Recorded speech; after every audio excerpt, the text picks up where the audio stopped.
Students, last lecture में हम लोग डिस्कस कर रहे थे हाइपर कॉन्जुगेशन और हमने डिस्कस किया था हाइपर कॉन्जुगेशन अल्कीन पर। अल्फ़ा एच काउंट किए थे।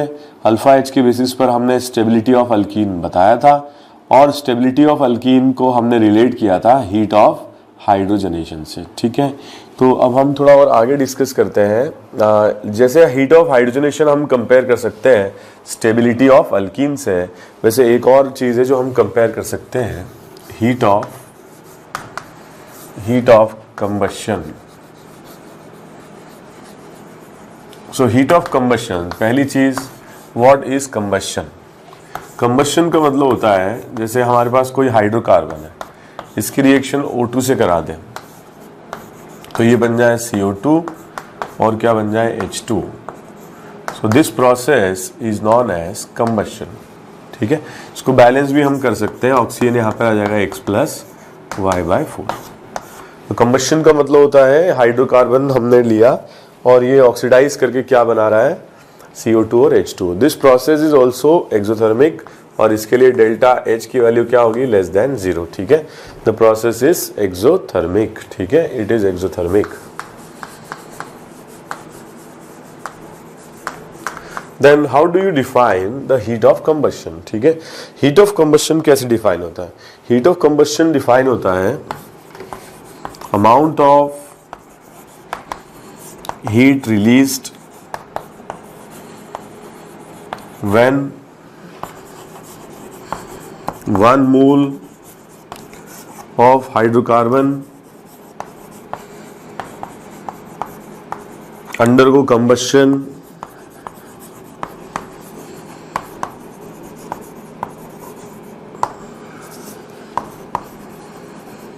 to form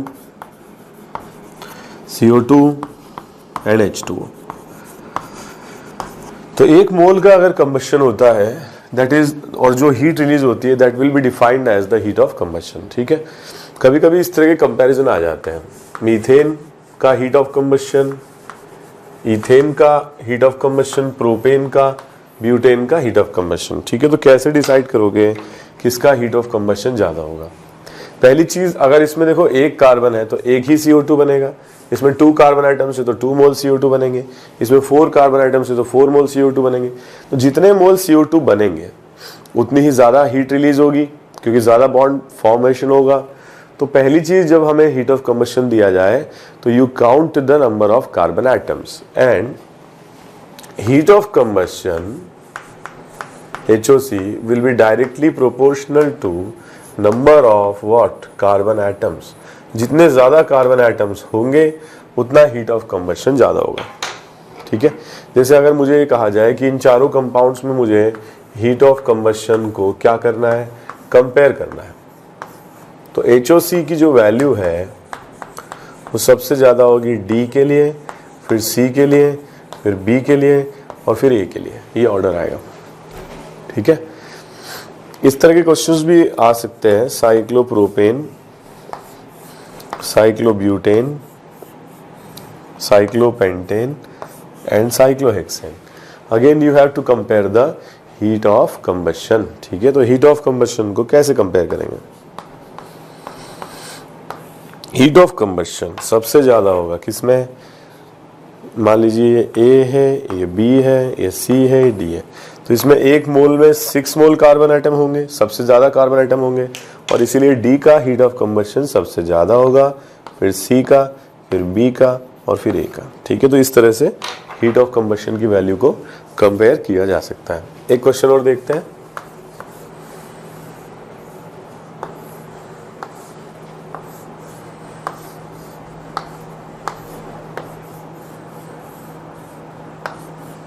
मान लीजिए ये क्वेश्चन दिया जाए। ठीक है, तो इस क्वेश्चन में देखोगे आप सारे ही कंपाउंड्स में नंबर ऑफ कार्बन आइटम्स क्या है, इक्वल है। ठीक है, सभी में 6 कार्बन आइटम्स हैं।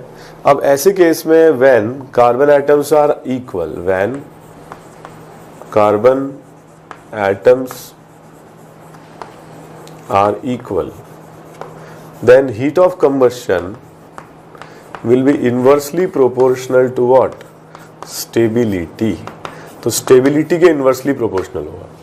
जैसे मान लो हमारे पास ये कंपाउंड है ए, ये बी, ये सी, ये डी, तो सबसे स्टेबल मैंने आपको बताया था ये होगा, ठीक है, और सबसे अनस्टेबल ये होगा। मैंने लास्ट लेक्चर में भी डिस्कस किया था, because of angle strain 6 member ring सबसे ज़्यादा स्टेबल होती है, फिर 5, फिर 4, फिर 3, ठीक है, तो ये सबसे अनस्टेबल है। तो if we talk about the order of stability, तो डी सबसे ज़्यादा, फिर सी, फिर बी, फिर A. But if you talk about the heat of combustion, उल्टा हो जाएगा, ए सबसे ज़्यादा, फिर बी, फिर सी, फिर डी, ठीक है। तो क्योंकि ए सबसे अनस्टेबल है, इसलिए हीट ऑफ कंबशन ए का सबसे ज़्यादा होगा, ठीक है। मोस्ट अनस्टेबल इज ए, ठीक है, so maximum heat of combustion will B for a. तो यहाँ पर अगर आप देखोगे तो इसमें उल्टा ऑर्डर आ रहा है, बिकॉज हम नंबर ऑफ कार्बन आइटम से डिसाइड कर रहे हैं, और इसमें रिवर्स आ रहा है बिकॉज हम स्टेबिलिटी से डिसाइड कर रहे हैं, नंबर ऑफ कार्बन आइटम तो बराबर है, ठीक है। एक बार आप इसको लिख लीजिए।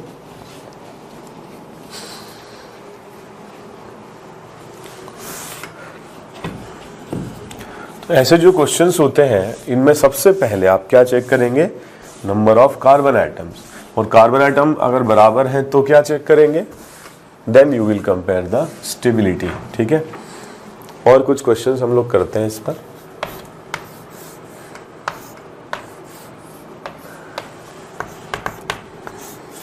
Compare the heat of combustion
okay, ये क्वेश्चंस आप लोग करें। ओके, तो मैं ये मान के चल रहा हूं कि आप टाइम लेकर के लिख भी रहे हैं क्वेश्चंस को, और फिर टाइमली इसको सॉल्व कर रहे हैं, और फिर जब आप सॉल्व कर ले रहे हैं तो इस वीडियो को रीस्टार्ट करके और फिर आप लोग सॉल्यूशन देख रहे हैं, ठीक है। तो इसमें देखो, दोनों में number of carbon items equal है। अल्फा एच कितने हैं दोनों में, सॉरी अल्फा एच अलग अलग है, सो कार्बन आइटम्स इक्वल है, अल्फा एच अलग अलग है, ठीक है। ये मोर अनस्टेबल है क्योंकि इसमें अल्फा एच कम है, तो HOC इसका ज़्यादा हो जाएगा। यहाँ पर अगर अपन देखें अल्फा एच कितने हैं, सो 3 and 3 6 है।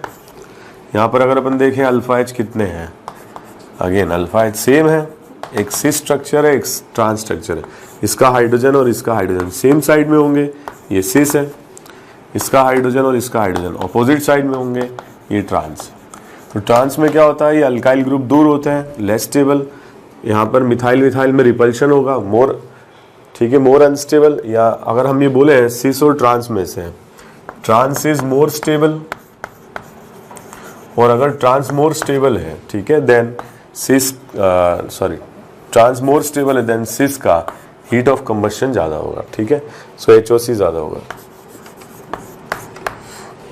इसमें देखो अल्फा H2 है, इसमें अल्फा H6 है, तो ये क्या होगा मोर स्टेबल, तो HOC इसका ज्यादा हो जाएगा, ठीक है। There are various other factors which affect the stability, जैसे double bond, single bond, double bond, ये क्या है कॉन्जुगेटेड है, डबल सिंगल सिंगल ये नॉन कॉन्जुगेटेड है, ठीक है। तो ज्यादा स्टेबल कौन सा है, ये वाला है बिकॉज ऑफ रेजोनेंस, तो HOC इसका ज्यादा हो जाएगा, ठीक है। इसमें देखें हम 8 question double single double resonance stabilised है, इसमें देखो डबल सिंगल फिर सिंगल नो रेजोनेंस है, तो ये ज्यादा स्टेबल है। अगर ज्यादा स्टेबल है तो दूसरे वाले का HOC ज्यादा हो जाएगा, ठीक है, इस तरह से। क्वेश्चन नंबर 9 पहले हम डिस्कस कर चुके हैं, ये कंपाउंड है एंटी एरोमेटिक, ये कंपाउंड क्या है एरोमेटिक, ये अनस्टेबल है, तो इसका HOC ज्यादा हो जाएगा, ठीक है। जो अनस्टेबल होगा उसका HOC ज्यादा होगा, ठीक है। नेक्स्ट क्वेश्चन देखते हैं हम, अल्फा H कितना है 6 है, इसमें अल्फा H कितने हैं 2 है, ये अनस्टेबल है, तो इसका HOC ज्यादा हो जाएगा, ठीक है। इस तरह से बना सकते हैं। क्वेश्चन नंबर 11 देखिए, दोनों में नंबर ऑफ कार्बन एटम 1 2 3 4 5 6, दोनों में 6 6 है, बट ये ज्यादा क्या है अनस्टेबल है, और अनस्टेबल है तो ये ज्यादा हो जाएगा बिकॉज एंगल स्ट्रेन ज्यादा है 3 मेंबर साइक्लिक रिंग में, ज्यादा हो जाएगा, ठीक है। इसमें देखें ये सारे ऑर्डर HOC के हैं, ठीक है, स्टेबिलिटी के ऑर्डर नहीं, कंफ्यूज मत हो जाना, ठीक है। All these orders are for HOC। इसमें देखो अल्फा H की वैल्यू कितनी है 3 + 3 + 3 9 है, इसमें अल्फा H की वैल्यू 5 है, ये अनस्टेबल है, तो इसका HOC ज्यादा होगा। इसमें मैंने आपको बताया था कि अगर अल्फा H बराबर आ जाते हैं तो एक ही कार्बन पर अगर दोनों अल्काइल ग्रुप आ जाते हैं तो वो ज्यादा स्टेबल होता है, वो ज्यादा स्टेबल होगा तो इसका HOC ज्यादा हो जाएगा, ठीक है। इसमें देखें हम अल्फा H की वैल्यू 8 है, इसमें अल्फा H की वैल्यू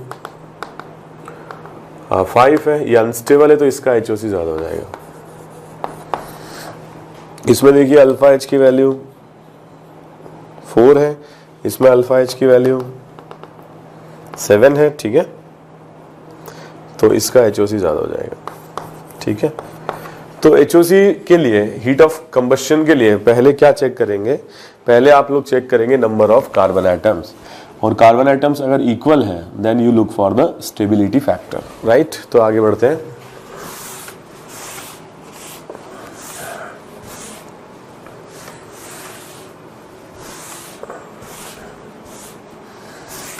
नेक्स्ट हम लोग देखते हैं, सबसे पहले हमने हाइपर कॉन्जुगेशन जो डिस्कस किया वो हमने अल्कीन पर पढ़ा,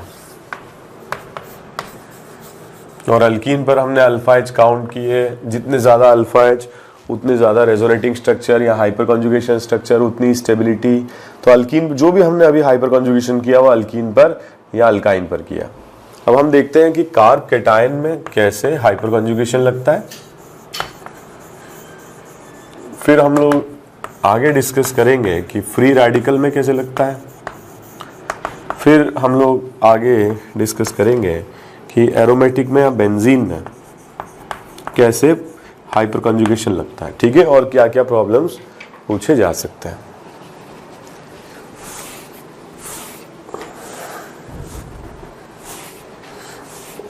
तो पहले हम लोग बातचीत करते हैं कार्ब कैटायन के लिए।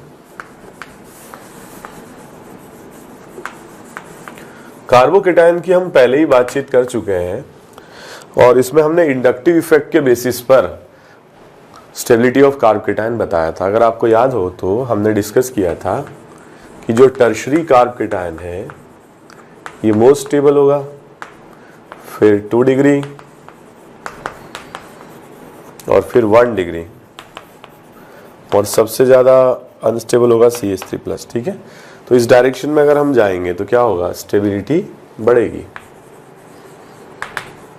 Stability will increase.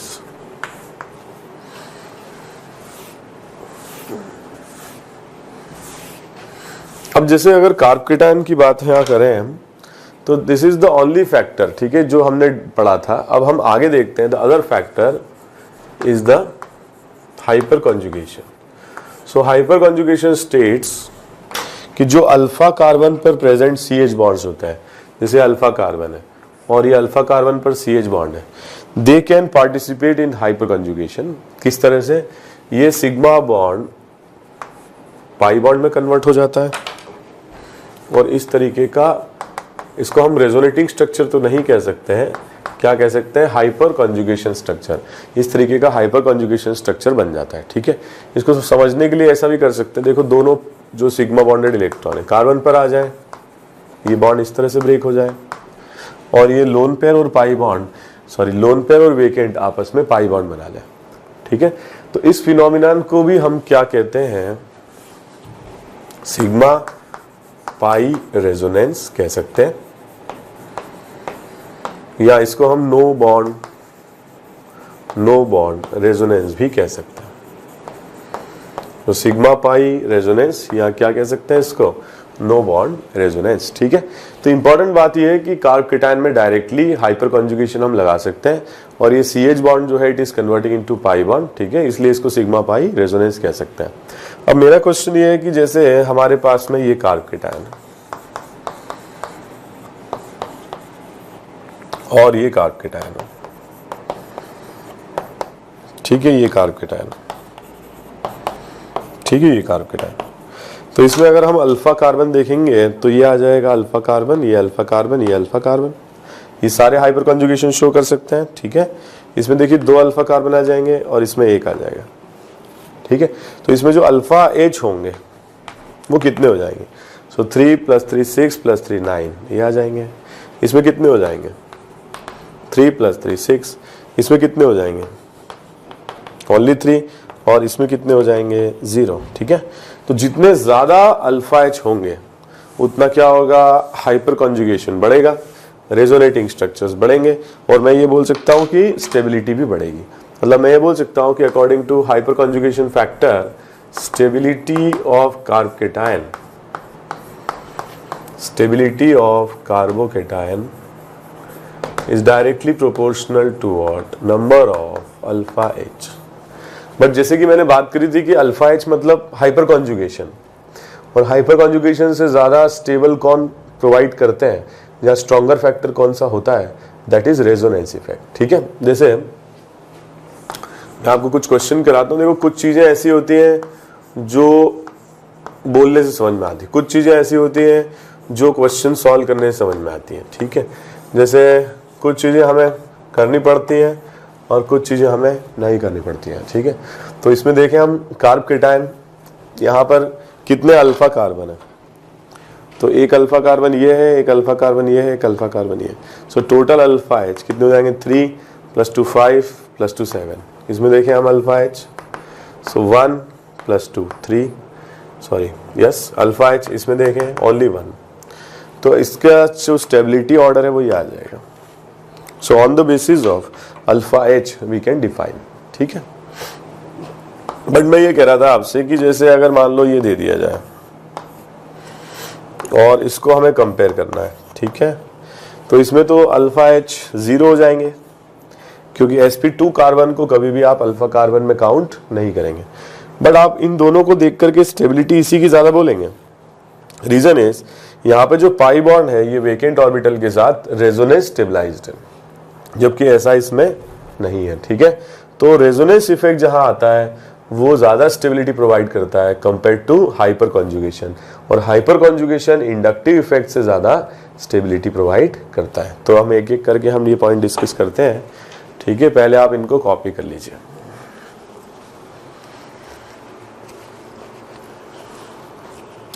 तो जैसे कि मैं आप लोगों को बता रहा हूं कि सबसे पहले आप देखोगे रेजोनेंस इफेक्ट, फिर आप देखोगे हाइपर कॉन्जुगेशन, फिर आप देखोगे इंडक्टिव इफेक्ट. ठीक है, जैसे मैं आपको एक क्वेश्चन देता हूं.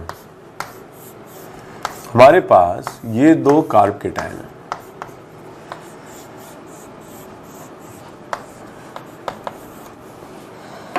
ठीक है, इन कार्ब केटायनों में पहले में अल्फा H ये 3 + 3 + 1 कितने हो गए? 7. इसमें अल्फा H कितने हो गए? 1 + 2 3 + 2 5.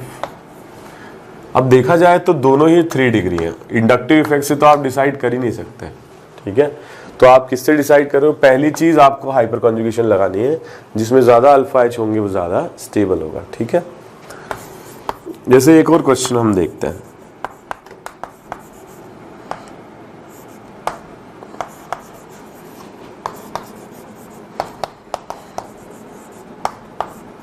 ओके, तो हमारे पास अगेन 2 कार्ब केटायन है।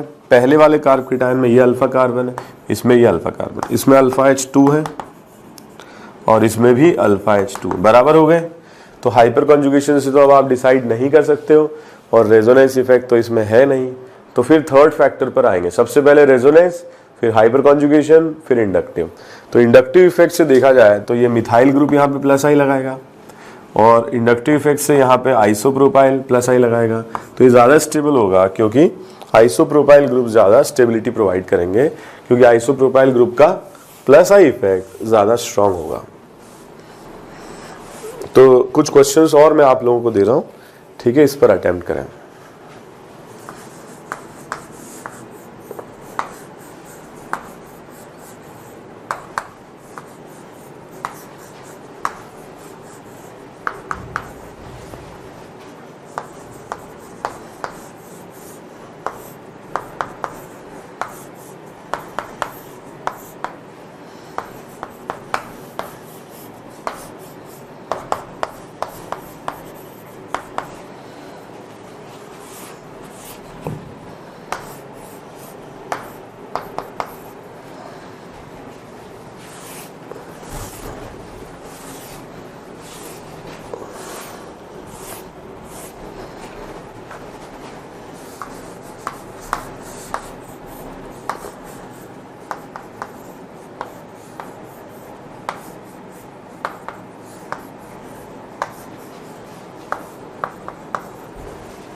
तो ठीक है, इन क्वेश्चंस को आप लोग आराम से लिख लीजिए और एक बार अच्छे से सॉल्व कर लीजिए। एक बार और आप देख लीजिए क्वेश्चंस और पूरा टाइम लेकर के सॉल्व करें, ठीक है। 2 तक तो मैंने करा दिए हैं, 3 से लेकर के आप लोग क्वेश्चन सॉल्व करें। ओके, तो इसमें देखो क्वेश्चन नंबर 3 में अल्फा एच कितने हो जाएंगे? 2 + 2 + 1 5। इसमें कितने हो जाएंगे? 2 + 1 3, ठीक है। तो इसमें देखो ये 2 ही हैं जो अल्फा कार्बन है, और इसमें 1, ये 2 और ये 3, ठीक है, ये है। इसमें क्वेश्चन नंबर 4 में देखें, first is more stable because it is resonance stabilised, ठीक है। 5th में देखो, first is more stable because more number of atoms are taking part in resonance, ठीक है। तो 5th में पहला वाला ज्यादा स्टेबल होगा। क्वेश्चन नंबर 6 में देखता है, पहली चीज ये रेजोनेंस नहीं शो कर रहा है। रेजोनेंस नहीं शो कर रहा है तो क्या शो कर रहा है? -I इफेक्ट शो कर रहा है। तो ये सबसे ज्यादा अनस्टेबल हो जाएगा, क्योंकि sp2 कार्बन की इलेक्ट्रोनेगेटिविटी ज्यादा होती है, और इसीलिए इसका जो इफेक्ट लगेगा दैट विल बी -I। यहाँ पे देखें अल्फा H4 है, यहाँ पे देखें अल्फा H7 है, तो ये हो जाएगा फर्स्ट, और ये हो जाएगा सेकेंड, और ये थर्ड हो जाएगा, ठीक है। इस तरह से कंपेयर कर सकते हैं। इसके बाद देखो यहाँ पर अल्फा H7 है और इसमें अल्फा H4 है, तो ये ज़्यादा स्टेबल हो जाएगा, ठीक है। इसमें देखिए आप नंबर ऑफ अल्फा H2 + 2 4 + 2 6, और इसमें नंबर ऑफ अल्फा H3 + 3 6 + 3 9, ठीक है। तो ये ज़्यादा हो जाएगा।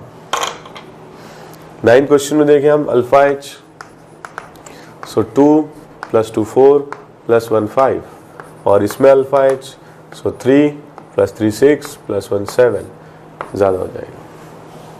ओके, इसमें हम अल्फा एच काउंट करें, सो 2 + 1 3 + 2 5, और इसमें अल्फा एच काउंट करें 3 + 2 5 + 1 6। ठीक है, तो ये ज़्यादा स्टेबल हो जाएगा। ठीक है, तो पहले आप रेजोनेंस इफेक्ट लगाएंगे, फिर हाइपर कॉन्जुगेशन और फिर इंडक्टिव इफेक्ट। ठीक है, तो this is all about the carb cation hyper conjugation. Third हम देखते हैं, मैंने सबसे पहले अल्कीन पर हाइपर कॉन्जुगेशन लगाया, फिर मैंने लगाया कार्ब केटायन पर, अब हम देखते हैं फ्री रेडिकल पर। फ्री रेडिकल्स, तो फ्री रेडिकल्स आप लोग जानते हो इस तरह के पार्टिकल्स होते हैं जिनमें कार्बन पर अनपेयर्ड इलेक्ट्रॉन होता है, पैरामैग्नेटिक नेचर ये शो करते हैं।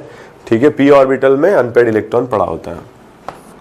तो इसके बारे में, शेप के बारे में हम लोग बातचीत कर चुके हैं। तो यहां देखिए, अगर अनपेयर्ड इलेक्ट्रॉन है तो इसमें भी हाइपर कॉन्जुगेशन पॉसिबल है। कैसे होगा, ये बॉन्ड ब्रेक हो जाए, होमोलिटिक क्लीवेज, और यहां पर क्या आ जाए, दोनों पर अनपेयर्ड इलेक्ट्रॉन। होमोलिटिक क्लीवेज जानते हैं, इसमें बॉन्ड इस तरह से टूटे कि दोनों को एक एक इलेक्ट्रॉन मिले, दैट इज होमोलिटिक, और दोनों इलेक्ट्रॉन एक एटम ले जाए, दैट इज हेट्रोलिटिक क्लीवेज। ठीक है, तो एक एक इलेक्ट्रॉन मिल जाए और दोनों पाई बॉन्ड बना लें। So this is also a type of hyperconjugation. और इस तरीके के इफेक्ट में हम अगर देखें तो रेडिकल्स की स्टेबिलिटी को हम जस्ट लाइक कार्ब केटायन समझा भी सकते हैं। जितने ज़्यादा अल्फा एच होंगे उतने ही ज़्यादा हाइपर कॉन्जुगेशन या उतने ही ज़्यादा रेजोनेटिंग स्ट्रक्चर्स बनेंगे और उतनी ही ज़्यादा स्टेबिलिटी होगी। फॉर एग्जाम्पल, हमने ये पढ़ा था कि जो रेडिकल्स होते हैं इनकी स्टेबिलिटी को हम ऐसे कंपेयर कर सकते हैं। दिस इज 3 डिग्री रेडिकल,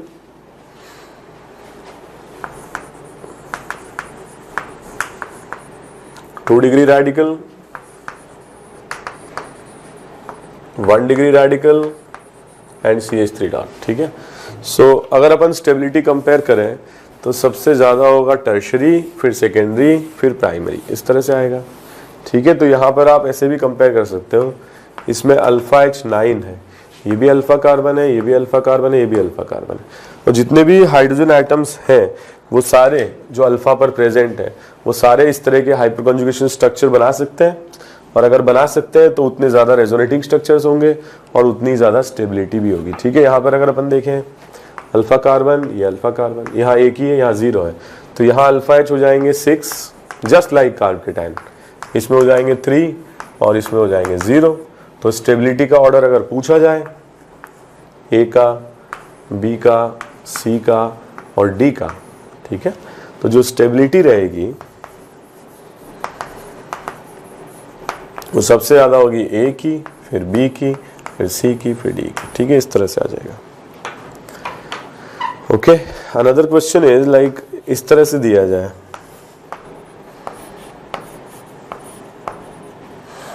तो यहां पर देखो अल्फा कार्बन एक ही है, यहाँ पे देखो 1 अल्फा, 2 अल्फा, 3 अल्फा, तो यहाँ अल्फा एच हो जाएंगे 7 और यहाँ अल्फा एच हो जाएंगे ओनली 1, तो ये ज़्यादा स्टेबल हो जाएगा। तो जैसे हम कार्ब केटायन के लिए स्टेबिलिटी को कंपेयर कर रहे थे, उसी तरीके से हम फ्री रेडिकल्स के लिए भी स्टेबिलिटी को कंपेयर कर सकते हैं on the basis of hyperconjugation. But again the important factor is the resonance effect and then hyperconjugation, weaker effect and then inductive effect. ठीक है, तो सबसे स्ट्रॉन्ग रेजोनेंस, मतलब मेरा ये कहना है कि अगर क्वेश्चन ऐसा आ जाता है,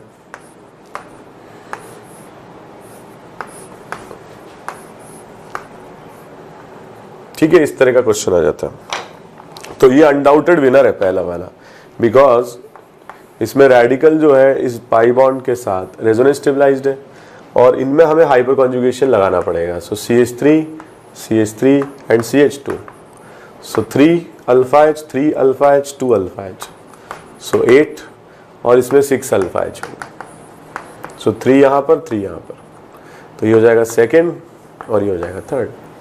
ठीक है, इस तरह से हम कंपेयर कर सकते हैं।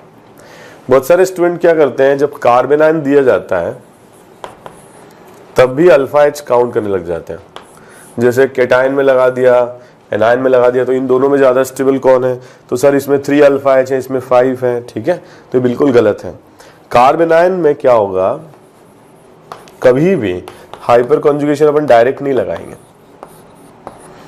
क्योंकि इसके लिए क्या चाहिए, दोनों इलेक्ट्रॉन यहां आ जाए, यहां पर वेकेंट आ जाए, यहां लोन पेयर हो, तो ऐसा पॉसिबल नहीं है, क्योंकि हाइड्रोजन की जो इलेक्ट्रोनेगेटिविटी है, ठीक है, वैसे कोई हाइपोथेटिकल चीज बना ले, दोनों इलेक्ट्रॉन हाइड्रोजन की तरफ चले जाए, दोनों ये पाई बॉन्ड बना ले, तो हाइड्रोजन की इलेक्ट्रोनेगेटिविटी तो कम है, और कम है तो फिर ये पॉसिबल नहीं है, इम्पॉसिबल है, ठीक है। तो हम नॉर्मल इफेक्ट लगाएंगे, इसमें क्या लगाएंगे, इंडक्टिव लगाएंगे। तो इंडक्टिव इफेक्ट से देखा जाए तो यहाँ पे दो ग्रुप हैं जो प्लस आई शो कर रहे हैं, यहाँ पर एक ही ग्रुप है जो प्लस आई शो कर रहा है, तो yes we can say less plus I more stable, ठीक है। तो जिसमें प्लस आई कम होगा उसमें स्टेबिलिटी ज्यादा होगी। तो हम केटायन में अल्फा एच काउंट करके स्टेबिलिटी निकाल सकते हैं, रेडिकल में हम अल्फा एच काउंट करके स्टेबिलिटी निकाल सकते हैं, बट कार्बेनाइन में बिल्कुल नहीं निकाल सकते। कार्बेनाइन में आपको नॉर्मल इंडक्टिव इफेक्ट लगाना पड़ेगा, क्योंकि कार्बेनाइन में no hyperconjugation, no hyperconjugation, no alpha H counting, no alpha H counting. तो अल्फा एच काउंटिंग कहाँ चलेगी, केटायन में चलेगी और रेडिकल में चलेगी, ठीक है। केटायन में रेडिकल में चलेगी, लेकिन एनायन में ये नहीं चलेगी, ठीक है, क्योंकि एनायन में डायरेक्टली हाइपर कॉन्जुगेशन नहीं होगा। क्यों नहीं होगा, क्योंकि हाइड्रोजन की जो इलेक्ट्रोनेगेटिविटी है वो कम है और कार्बन की इलेक्ट्रोनेगेटिविटी ज्यादा है, ठीक है। तो इस तरह से अपन बना सकते हैं। तो फर्स्ट एप्लीकेशन जो हमने पढ़ी थी दैट वाज अबाउट क्या, so that was about the alkene, then second was about the carb cation, third is about the radical, और लास्ट में हम पढ़ रहे हैं इन बेंजीन।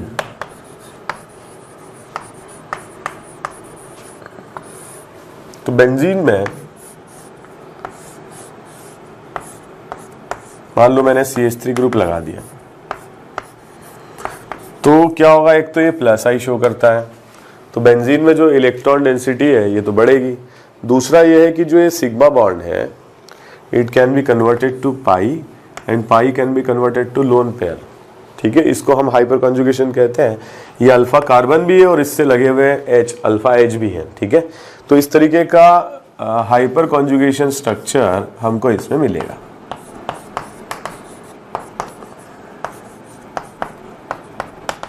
ठीक है, इस तरह से। और ये जो लोन पेयर है ये माइग्रेट करके कहाँ चला जाएगा, ये पैरा पोजीशन पर चला जाएगा। दैट मीन्स मिथाइल ग्रुप की जो प्रेजेंस है इसकी वजह से बेंजीन में इलेक्ट्रॉन डेंसिटी बढ़ रही है, और ये जो इलेक्ट्रॉन डेंसिटी इंक्रीज हो रही है that is increasing only at ortho and para position, ठीक है। सो मिथाइल ग्रुप जो है ये बिल्कुल प्लस एम की तरह है, बट इस इफेक्ट को हम प्लस एम नहीं बोलते हैं, प्लस एच इफेक्ट बोलते हैं। क्या बोलते हैं, प्लस एच, ठीक है। सो प्लस एच इफेक्ट क्या करता है, increases electron density in benzene, लेकिन कहां पर, at ortho and para position. तो जस्ट लाइक प्लस एम ये भी इलेक्ट्रॉन डेंसिटी बढ़ाता है, कहां पे, ऑर्थो और पैरा पर। Just like plus M meta position पर कोई फर्क नहीं पड़ता है। जस्ट लाइक प्लस एम क्या होगा, जो भी इलेक्ट्रॉन का ट्रांसफर है वो क्या होगा, कंप्लीट होगा। जितना चार्ज ऑर्थो पर आ रहा है उतना ही पैरा पर आ रहा है। बट हाइपर कॉन्जुगेशन जैसे कि मैंने बोला आपको, it is weaker effect compared to resonance effect. So hyperconjugation is similar to plus M effect that it transfers electron density at ortho para position. Also the charge transfer is complete, but it is weaker than plus M effect. So it will increase the electron density at ortho para position. जैसे क्या है मैं आपको बताऊं, कभी इस पर ऐसे क्वेश्चन भी आ जाते हैं। So compare electron density in benzene. So you have methyl benzene, इसको हम मिथाइल बेंजीन को टोल्यूइन भी कहते हैं, ठीक है। Toluene, ethyl benzene, isopropyl benzene and tertiary butyl benzene, ठीक है। तो आपको इन चारों में क्या करना है, इलेक्ट्रॉन डेंसिटी को कंपेयर करना है। यहाँ अगर आप देखोगे नंबर ऑफ अल्फा H 3 है, यहाँ पर अल्फा H 2 है, यहाँ पर अल्फा H 1 है और यहाँ अल्फा H 0 है ही नहीं। तो जिसमें ज़्यादा अल्फा H होंगे, मोर नंबर ऑफ अल्फा H, उसमें इलेक्ट्रॉन डेंसिटी इंक्रीज होगी। ठीक है, तो मैं ये बोलना चाहता हूँ कि सबसे ज़्यादा इलेक्ट्रॉन डेंसिटी होगी टॉल्यूइन में, मैक्सिमम हाइपर कॉन्जुगेशन, फिर इथाइल बेंजीन, फिर आइसोप्रोपाइल बेंजीन, इसको क्यूमीन भी कहा जाता है, and then tertiary butyl benzene. Okay, second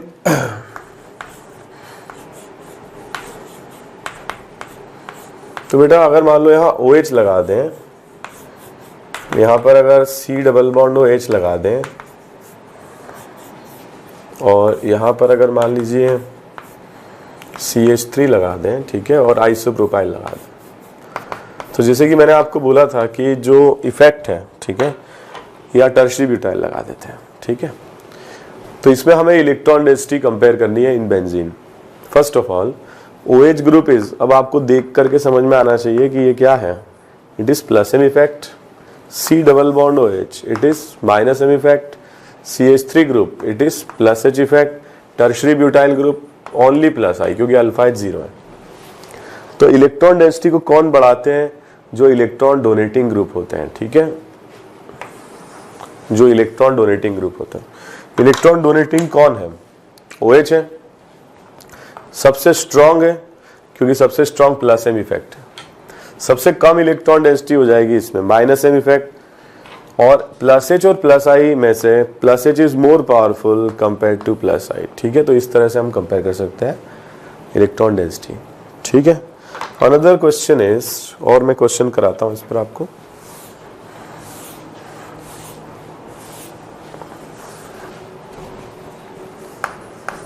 यहां पर हमने जैसे CH3 लिया, यहां पर हम CD3 ले लें, CT3 ले लें। ठीक है, तो CH3, CD3 और CT3 में अगर हम कंपेयर करें तो जो बॉन्ड एनर्जी है वो सबसे कम है CH की, फिर CD की, और सबसे ज्यादा है CT की। अब अगर मान लीजिए कि इलेक्ट्रॉन का ट्रांसफर हो रहा है तो हमें बॉन्ड को ब्रेक तो करना ही पड़ेगा। मान लो CT3 है, ये आप जानते हो आइसोटोप्स हैं। ठीक है, और जिसका मास ज्यादा उसकी बॉन्ड एनर्जी इस तरह से हमने लिखी भी थी। तो इसमें क्या करना पड़ेगा, sigma will convert to pi, pi to lone pair, this will be the type of hyperconjugation. But यहाँ पे हमें बॉन्ड जो ब्रेक करना पड़ेगा वो CT होगा, and CT is what, the strongest bond.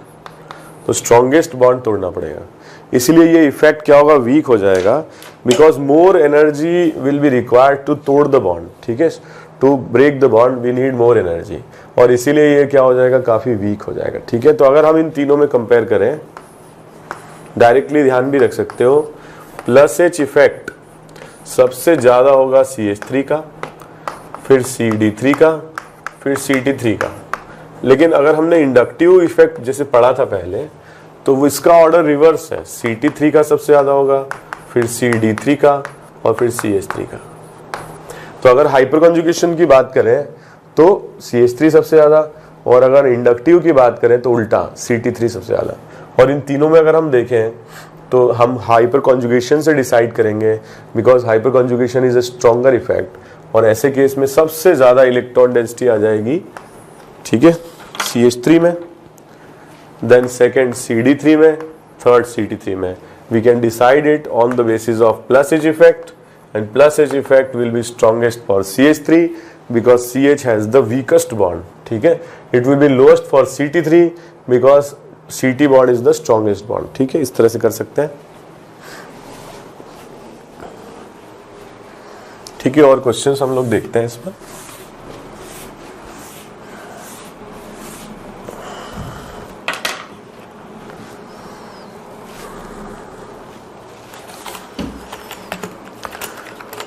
मान लीजिए कि कभी क्वेश्चन में हाइपर कॉन्जुगेशन नहीं लगता है, इंडक्टिव लगता है, ऐसा कोई क्वेश्चन आ जाता है,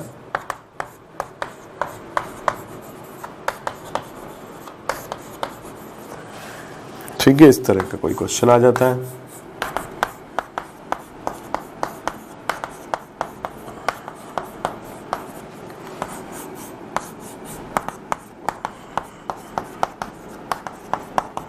तो इनमें आप देखोगे सभी में तो अल्फा एच किसी में है ही नहीं, सब में अल्फा एच 0 है। ठीक है, इसमें alpha carbon no alpha H, alpha carbon no alpha H, alpha carbon no, तो इसमें सिर्फ क्या लगेगा, प्लस आई लगेगा। प्लस आई CT3 का सबसे ज्यादा है। तो अगर इलेक्ट्रॉन डेंसिटी का क्वेश्चन इस पर पूछा जाता है तो सबसे ज्यादा इलेक्ट्रॉन डेंसिटी C, फिर B और फिर A, क्योंकि हम अल्फा एच 0 है सब में, तो हम फिर इंडक्टिव इफेक्ट से देखेंगे, क्योंकि हाइपर कॉन्जुगेशन किसी में लगेगा ही नहीं। तो ये दोनों ही पॉइंट्स काफी इंपॉर्टेंट है। Inductive effect is maximum for CT3 while plus H effect is maximum for what, CH3।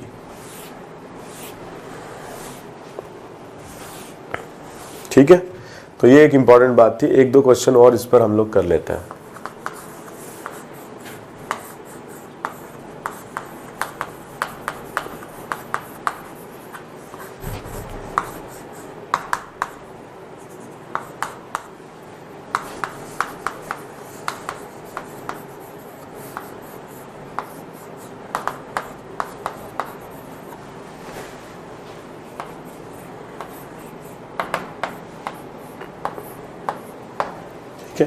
तो इसमें आपको इलेक्ट्रॉन डेंसिटी को कंपेयर करना है।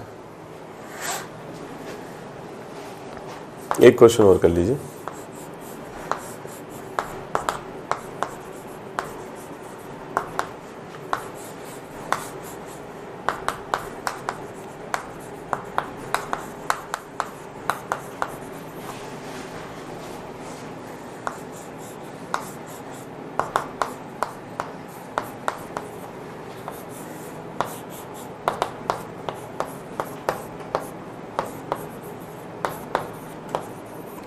ठीक है, ये क्वेश्चन कर लीजिए।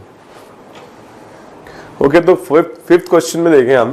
पहले इसमें क्या अप्लाई करेंगे, ऑक्सीजन का लोन पेयर है तो प्लस एम, ये ऑक्सीजन लोन पेयर दूर हो गया तो ये इफेक्ट लगाएगा माइनस एम, ये हो जाएगा प्लस एच, और यहाँ अल्फा एच 0 है तो सिर्फ प्लस आई लगेगा, ओनली प्लस आई। ठीक है, एंड देन जो स्टेबिलिटी आएगी वो सबसे ज्यादा plus M first, and then plus H effect second, and then plus I effect third, and then minus M effect fourth. ठीक है, इस तरह से आ जाएगा।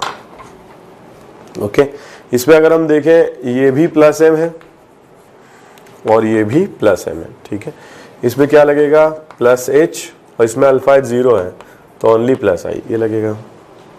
कंपेयर करते हैं NH2 नाइट्रोजन पे जो लोन पेयर है, नाइट्रोजन लोन पेयर है, ये रेजोनेंस शो करेगा, इसलिए इस इलेक्ट्रॉन पेयर का आगे इलेक्ट्रॉन डोनेशन वीक हो जाएगा, कम हो जाएगा।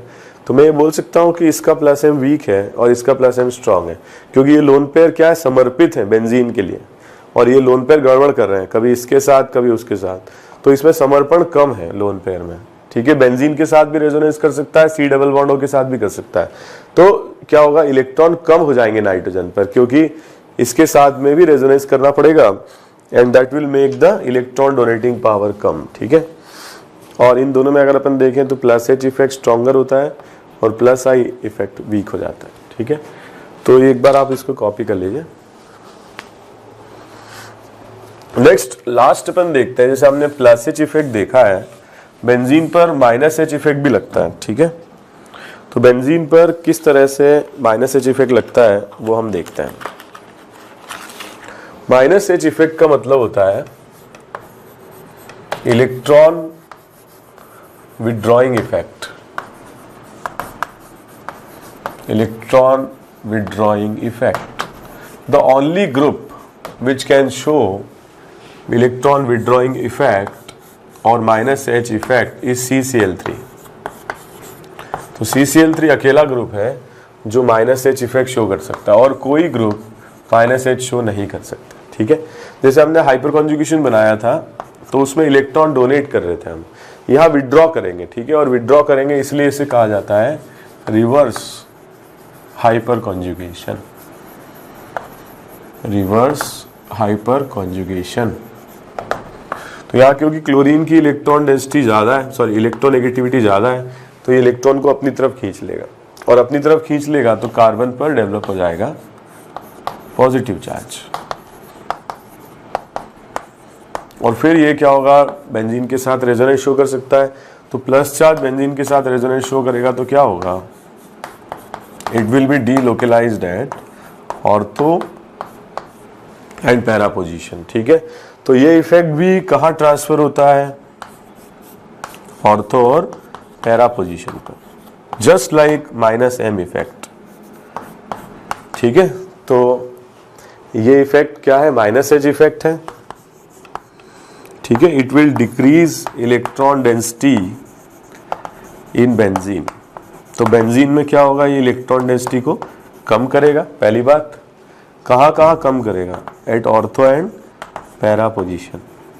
देख लीजिए आप लोग, जो चार्ज जा रहा है पॉजिटिव ऑर्थो पे जा रहा है या फिर पैरा पे जा रहा है। ठीक है, इसका मतलब ये ऑर्थो और पैरा पोजीशन को ही अफेक्ट करेगा, मेटा पोजीशन को ये अफेक्ट नहीं करेगा। ठीक है, दूसरी बात, this effect is very similar to -m effect, क्योंकि -m में भी इलेक्ट्रॉन डेंसिटी डिक्रीज होती है ऑर्थो और पैरा पर, but this effect is less powerful compared to -m effect, because इसमें क्या होगा कि जो इलेक्ट्रॉन का ट्रांसफर है वो है तो कंप्लीट, बट यहाँ पे सिग्मा बॉन्ड को आपको तोड़ना पड़ेगा, जबकि +m या -m इफेक्ट क्या होते हैं, स्ट्रॉन्गर इफेक्ट होते हैं, क्योंकि उसमें पाई तोड़ना पड़ता है। ठीक है, तो मैं ये बोलना चाह रहा हूँ कि भाई -m effect is weaker then -h effect, but it is stronger then -i effect. -i से स्ट्रॉन्ग है क्योंकि इलेक्ट्रॉन का जो ट्रांसफर है वो कंप्लीट है। ठीक है, इसलिए -i से ये इफेक्ट स्ट्रॉन्गर है। तो मैं ये बोल रहा हूँ कि कभी ऐसा क्वेश्चन आ जाए, CCl3 लगा दिया बेंजीन में, CH3 लगा दिया, NO2 लगा दिया। ठीक है, और इस तरीके से CH2OH लगा दिया। अब आपको बताना है कि इलेक्ट्रॉन डेंसिटी बेंजीन में क्या ऑर्डर में होगी। ठीक है, सबसे पहली बात, जो CH3 ग्रुप है तो +H ग्रुप है, और +H है तो इसमें तो सबसे ज्यादा इलेक्ट्रॉन डेंसिटी रहेगी। ठीक है, यहां पर अगर आप देखोगे NO2 ग्रुप -m ग्रुप है। यहां पर आप देखो बहुत सारे बच्चे कंफ्यूज हो गए होंगे, सर आपने OH लगाया था तो +m था, बट यहाँ OH थोड़ी लगाया मैंने, CH2OH लगाया, ये तो -i ग्रुप होगा, क्योंकि O के जो लोन पेयर है बेंजीन के साथ रेजोनेंस में पार्ट नहीं लेंगे। ठीक है, तो इसीलिए ये -i हो जाएगा और ये -h हो जाएगा। सो फर्स्ट सबसे ज्यादा स्टेबल, देन सेकेंड -i से ज्यादा पावरफुल इफेक्ट है -h। ठीक है, इलेक्ट्रॉन डेंसिटी कम हो जाएगी। ये समझ में आ रहा है, मतलब अगर अपन इफेक्ट की बात करें तो -i सबसे ज्यादा, फिर -h, फिर -i according to the power. But electron density की बात करें तो सबसे ज्यादा किस में आएगी, -i में, फिर -h में, सबसे कम हो जाएगी -m में, इस तरह से बोल सकते हैं। और इसमें क्या लगेगा, -m इफेक्ट, तो ये फोर्थ हो जाएगा। ठीक है, तो इस तरह से हम कंपेयर कर सकते हैं। एक क्वेश्चन और देखते हैं हम लोग, CCl3 हमने लिया, यहां पर हमने लिया OC डबल बॉन्ड OH, यहां पर हमने लिया C डबल बॉन्ड OH। ठीक है, अब आपको कंपेयर करना है। तो यहां पर अगर आप देखोगे CCl3 is what, -H group, यहां पर आप देखोगे ऑक्सीजन पे लोन पेयर है तो +m ग्रुप, और C डबल बॉन्ड है तो -m ग्रुप। सबसे ज्यादा पावरफुल है -m, सबसे कम इलेक्ट्रॉन डेंसिटी। ठीक है, फिर -H सेकेंड इलेक्ट्रॉन डेंसिटी, और सबसे ज्यादा इसमें हो जाएगी क्योंकि +m लग रहा है। So this is very very important concept. तो मैंने ऐसे बताया आपको कि CCl3 is the only group which can show -H और reverse hyper conjugation. CBr3, CI3 इसलिए शो नहीं कर पाते हैं क्योंकि जो CBr बॉन्ड है तो वीक ही है, टूट तो सकता है आराम से, but the difference of electronegativity is less. इसलिए दोनों ही ग्रुप्स क्या है, -H इफेक्ट शो नहीं कर पाते। ठीक है, और अगर हम बात करें CF3 की, तो CF3 में तो बॉन्ड ही इतना स्ट्रांग है, वेरी हाई बॉन्ड एनर्जी, तो फिर इसमें भी क्या होगा, बॉन्ड ब्रेक नहीं होगा, तो माइनस एच शो ये नहीं करेगा, ठीक है। और सारे ग्रुप्स भी अगर हैं, मान लीजिए CHCl2 है या CH2Cl है, तो ये ग्रुप प्लस एच शो करेंगे because of the presence of hydrogen, क्योंकि इनमें हाइड्रोजन होगा, ठीक है। CH2Cl इनमें भी हाइड्रोजन होगा, तो ये क्या शो करेंगे, they will show plus H, ठीक है। They will not show minus H, क्योंकि जब प्लस एच शो होता है तो कार्बन आयन बनता है और ऑक्टेट पूरा रहता है, ठीक है। और जब माइनस एच शो होता है तो केटायन बनता है, कार्बन का ऑक्टेट इनकम्प्लीट होता है, तो ऑक्टेट कंप्लीट वाले स्ट्रक्चर्स बनेंगे, ठीक है। मतलब आप सिंपल तरीके से भी ध्यान रखें, CH2Cl भी अगर है तो मतलब अल्फा कार्बन पर H है, CHCl2 भी अगर है तो अल्फा कार्बन पर H है, और अल्फा कार्बन पर H है तो ये क्या शो करेंगे, प्लस H शो करेंगे, ठीक है। हाँ, लेकिन अगर CCl3 ग्रुप है तो एक भी अल्फा H नहीं है और एक भी अल्फा H नहीं है, तो फिर ये क्या शो करेंगे, माइनस H इफेक्ट शो करेंगे, ठीक है। तो जैसे कि मैंने बताया, आपको इतना कंफ्यूज ना हो, क्योंकि प्रॉब्लम सॉल्विंग में बहुत सिंपल क्वेश्चंस आपको मिलते हैं और बहुत इजी क्वेश्चंस में से ये CCl3 is a minus H group और अकेला माइनस H ग्रुप है, जबकि प्लस H ग्रुप बहुत सारे हैं, methyl, ethyl, propyl, butyl, sorry butyl नहीं होगा, और मतलब ब्यूटाइल होगा, टर्शी ब्यूटाइल नहीं होगा, CD3, CT3 कई सारे हैं, ठीक है। But this CCl3 is the only minus H group. Minus H group decrease electron density in benzene but only at ortho para position. Minus H effect is stronger than inductive effect, ठीक है, minus I effect, क्योंकि इसमें complete charge transfer होता है।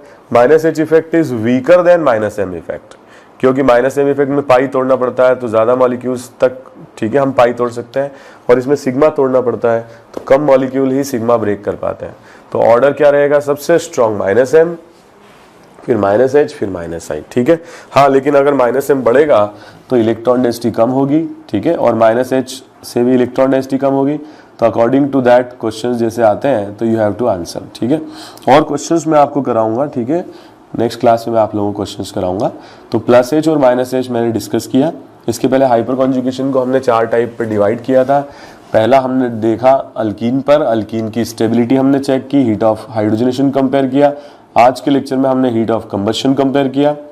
उसके बाद हमने hyper conjugation लगाया केटायन पर, अल्फा H के बेसिस पर कार्ब केटायन की स्टेबिलिटी चेक की। फिर हमने लगाया रेडिकल पर और अल्फा H के बेसिस पर रेडिकल की स्टेबिलिटी चेक की।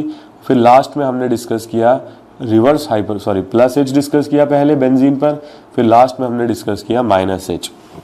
तो अगर प्लस H है तो इलेक्ट्रॉन डेंसिटी बढ़ेगी ऑर्थोपेरा पर, और माइनस H है तो ऑर्थोपेरा पर इलेक्ट्रॉन डेंसिटी कम हो जाएगी, ठीक है। Hyperconjugation effects are stronger than M effect और resonance effect, but they are weaker than inductive effect, ठीक है। तो नेक्स्ट लेक्चर में वी विल समराइज और केटायन, एनायन और रेडिकल की स्टेबिलिटी, जैसे कि हमने पहले इंडक्टिव से देखी थी, फिर हमने रेजोनेंस इफेक्ट से देखी थी, अब हम हाइपर कॉन्जुगेशन भी लगाएंगे एंड वी विल समराइज, एक टेबल बनाएंगे जिससे कोई भी क्वेश्चन आ जाए तो you can follow that sequence, वो टेबल से आप लोग क्वेश्चंस को सॉल्व कर पाए। Thank you very much.